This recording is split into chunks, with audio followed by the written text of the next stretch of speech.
I'm Kevin O'Connor. I work with a team at this old house that rebuilds old homes.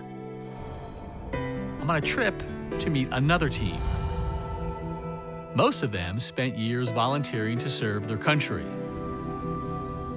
Now, they volunteer to rebuild lives. When people run away from disaster, these are the men and women who run towards it. Their mission is to help the neediest. They call themselves Team Rubicon.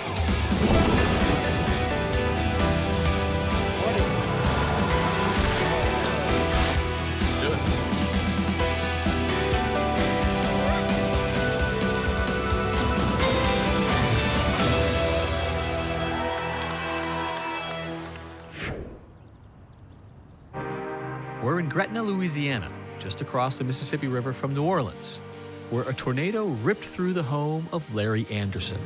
Team Rubicon arrived to see if his roof needed tarping, but instead have made a potentially dangerous discovery. It was a shed I had back here. It blew it completely down. Larry, I smell gas. Do you have a propane tank? Propane? Yeah, I do have. Where's your gas line? Gas line. It's on the opposite side of the house.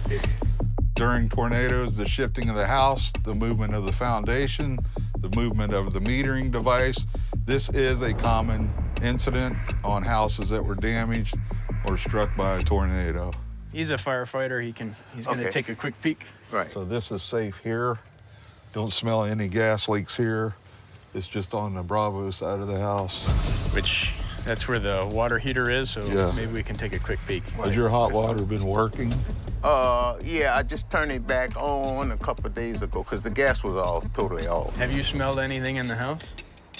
No. Kind of shift this thing. Open here. Thank you. And this the gas line. Yeah, I got the leak. Wait.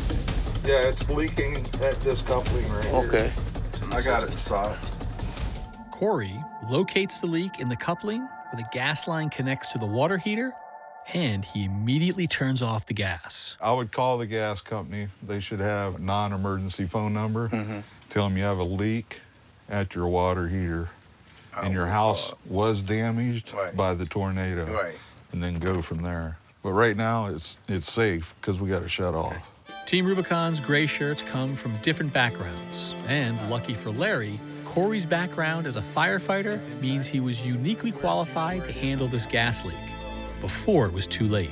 Did 4 years in the Air Force as a firefighter, and they hired me back as a federal firefighter, and I did that for an additional 29 years outside the D.C. metropolitan region. So yeah, it's a lot of experience with gas leaks. It was just second nature that kicked in when we started smelling the gas leak. You probably weren't smelling it because you guys have been around it for a while. Right. So I think Corey and I both feel grateful to have an opportunity to work with folks like Larry. Be careful, watch your step, don't fall. We'll go over here. Walk humble and don't stumble. You know, we try to help people and give back, but really the giving is to us. Watching somebody in their darkest moments come out of that and handle it with such grace and faith in both themselves and in us it's a reward for all of us. I thank you guys for coming out. You've been great, and very helpful, and I want to thank him for sniffing out the gas because no telling what could have happened. Good. So I just praise God for you guys.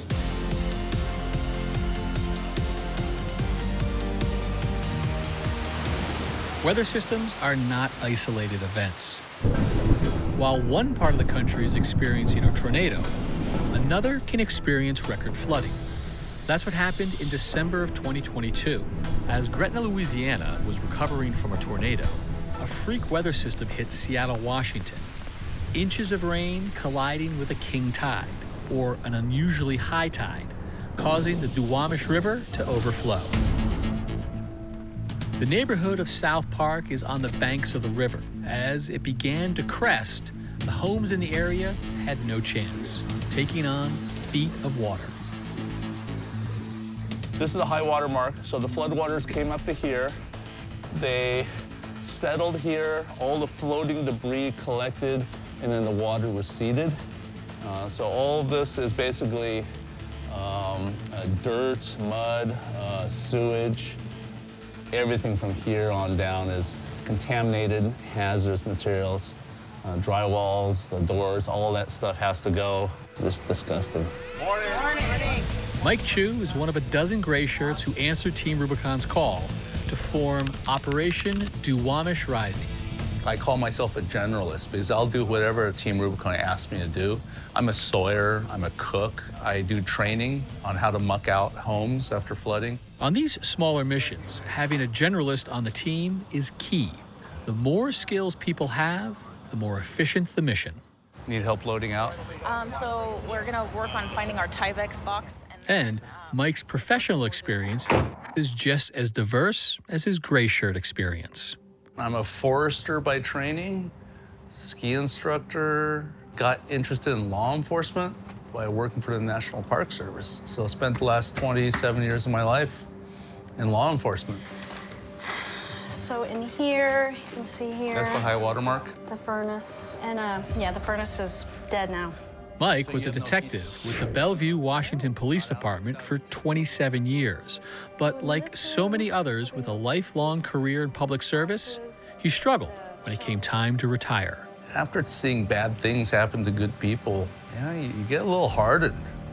And you start closing yourself off, you compartmentalize. I went on my first operation in Eastern Washington, cleaning up after a devastating wildfire. And what happened in that 1 week, it transformed me as a person. This door needs to go. I think all the doors will have to go. In law enforcement, you deal with victims of crimes. So in Team Rubicon, when we go there to help, we're dealing with survivors. And there's a difference there. These are true unintended victims. They didn't do anything to deserve this. But you're taking care of yourself? Today, the survivor being helped is Kelly McKnight, a college professor and single mother whose daughter was first to notice the flooding. Were you and the kids here when the flooding happened? My daughter Rosa's bedroom is back here, and she heard pshh, and then she tore upstairs.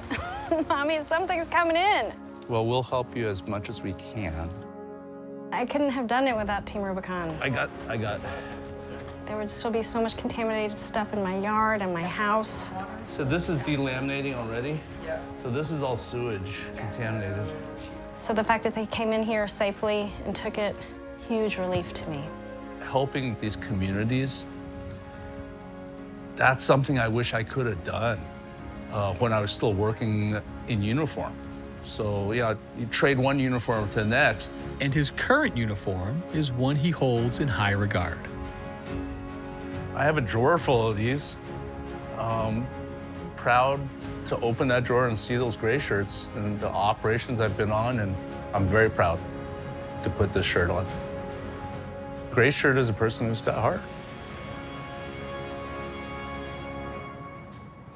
You see a lot of selfishness in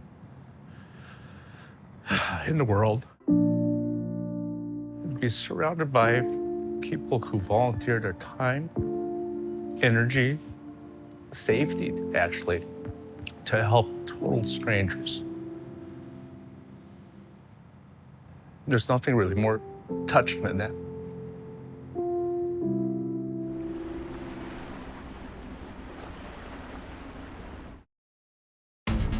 While the Seattle flood operation wrapped up, Operation Sunshine Strong entered its 4th month, receiving wave after wave of fresh gray shirts to the fob.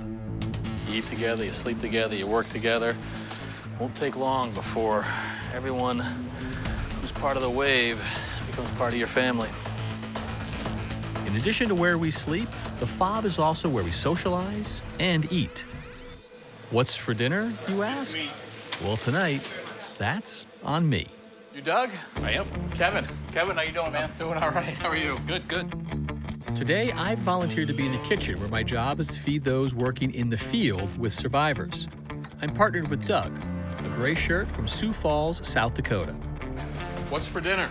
We're gonna have brats and burgers. Ooh, all right. We want to slice up some onions for burgers. You got it. So how did you get cooking detail tonight? Well, I was foolish and volunteered. I heard earlier TR feeds TR. They do. Gonna be my onion saute, man. I am.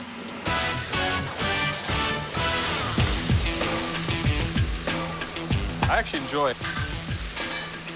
You know, a couple summer jobs or whatever in the kitchen. Always ended up being prep guy or washing dishes, flipping burgers. So, you deployed with your wife. Yeah.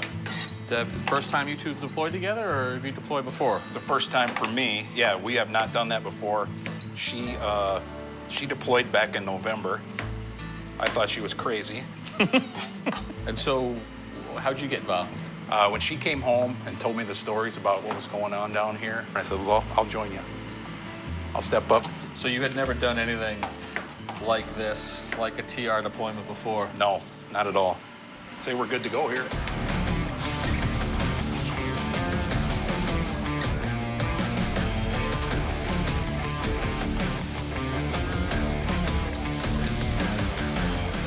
Is there any pressure? I mean, everyone's got to eat your cooking. They've been out there working hard.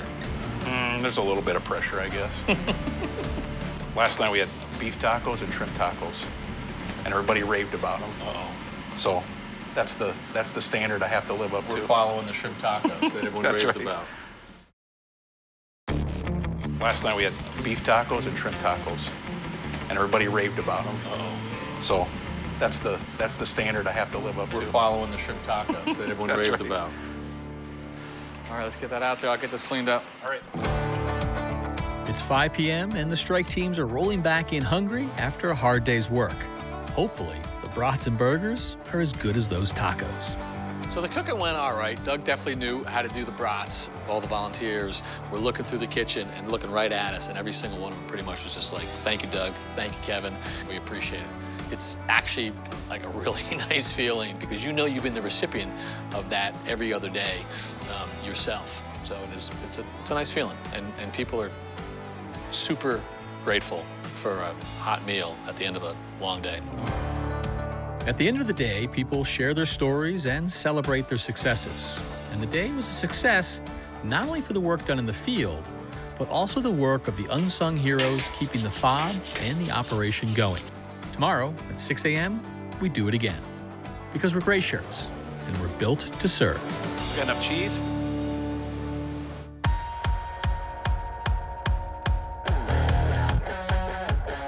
Team Rubicon may have been founded by veterans, but about 1/3 of their gray shirt volunteers are civilians, men and women from all across the country.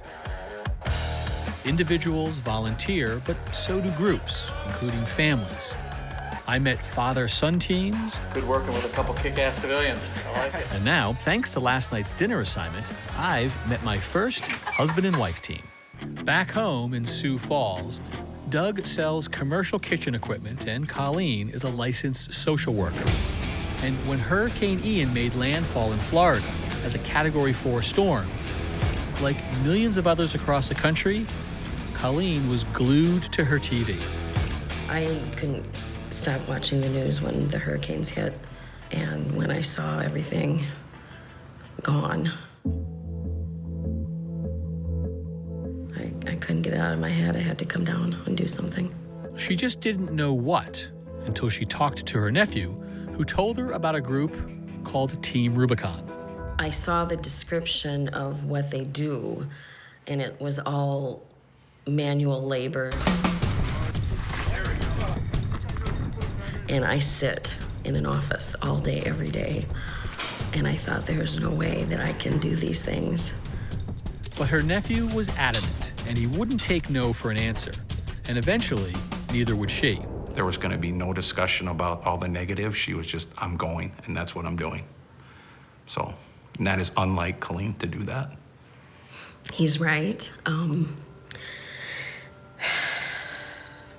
I guess I've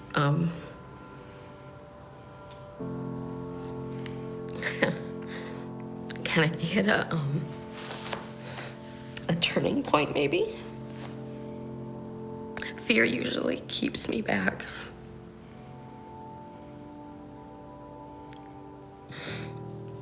and I wasn't going to let it happen this time. So Colleen went to the Team Rubicon website where she found a famous quote from Teddy Roosevelt, "Step into the arena." I had just found that quote probably 2 weeks before finding Team Rubicon. I try to listen to like motivational speakers before I get ready to go to work in the morning. If he fails, at least fails while daring greatly, so that his place shall never be with those cold and timid souls who neither know victory nor defeat. And I ordered it immediately, and it sits in my office so that when I'm working with clients, they can get the feeling that I got. So when I saw it on the website, that was a sign. She gave it a lot of thought. I mean, I can't tell you, our whole television viewing was the hurricane. And she kept talking about all the awful things that were going on. And I knew this was gonna happen. So she got it done and went. Colleen dove right in, tarping roofs, clearing furniture, and mucking out homes.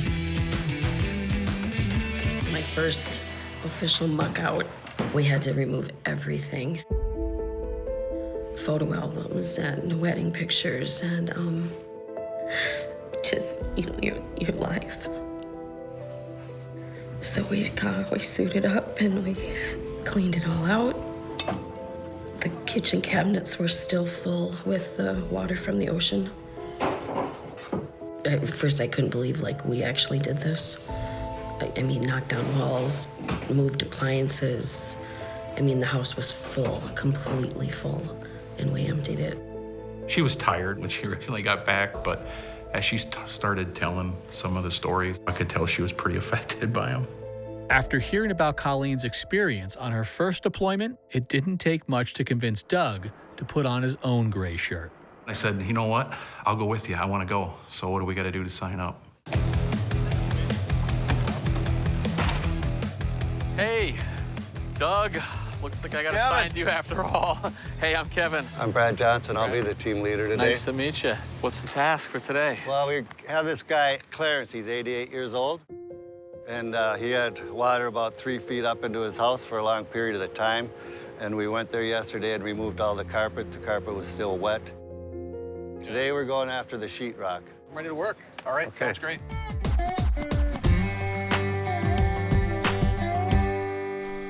Morning. Morning. Kevin, huh? Yep, nice to meet you. Yeah. Clarence was with his family in New Jersey when Hurricane Ian tore through his neighborhood. A month later, he returned home to a scene that in all of his years, he couldn't imagine. Wow. Power lines are down, the trees are down. And it was overwhelming. It was really hard to take. He's an Army veteran, and he served over in Germany, and he needs help, so we're here to do it.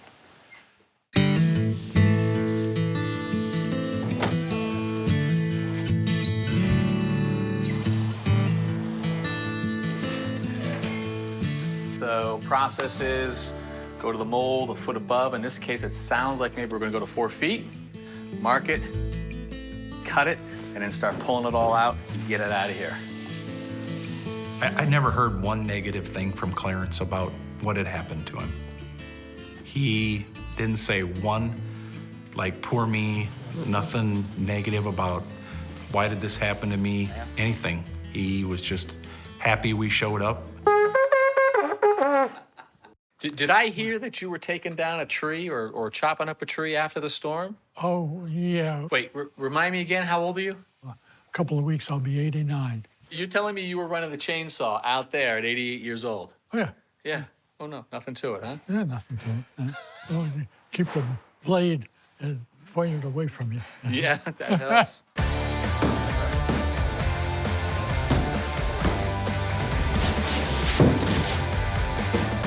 So what's it like working together? I mean, mucking together? You believe we haven't fought all week? We really haven't, so. How's that feel? Feels really good. So instead of planning more vacations, I'm gonna plan more weeks to come do stuff like this. Muckations. Vacations. Hey, you guys did a lot of work today. Yeah, thank you. What do you think, Claire? The demolition looks good. Yeah. Wonderful. Well, thank you. Well, really glad that we got to get done what we did. I mean, it was almost like saying goodbye to a family member. Thanks, Clarence. Yep. You did a wonderful job. And, I asked if it would be okay if I checked in on him every now and then. And he said, yeah, I would really like that. You're welcome, sir. Thanks for letting us look in your house.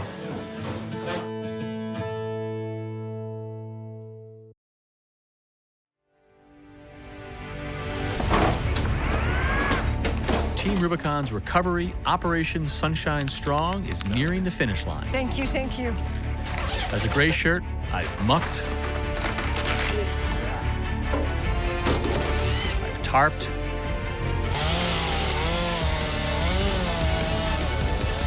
and I've swamped. Some of the hardest work I've ever done, and I loved it. I hear Team Rubicon's been tracking severe weather out west. Team Rubicon has networks of local gray shirts monitoring weather conditions for TR's 3 regional branches, north, south, and west, to help make the call on potential deployments. Experienced gray shirt Phil has offered to show me the projections coming in from the west branch.